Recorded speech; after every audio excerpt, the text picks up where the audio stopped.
আশ্বিনের শারদ প্রাতে বেজে উঠেছে আলোক মঞ্জিত।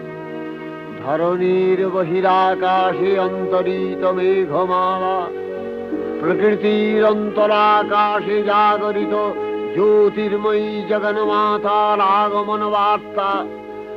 আনন্দময়ী মহামায়ার পদধ্বনি অসীম ছন্দে বেজে উঠে রূপলোক ও রসলোকে আনে নবভাব মাধুরীর সঞ্জীবন।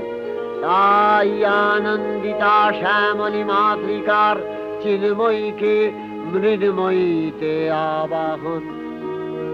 আজ চিৎশক্তি রূপিণী বিশ্বজননীর শারদশ্রী বিমণ্ডিতা প্রতিমা মন্দিরে মন্দিরে ধ্যান বোধিতা। সিংহস্থা শশিশেখরা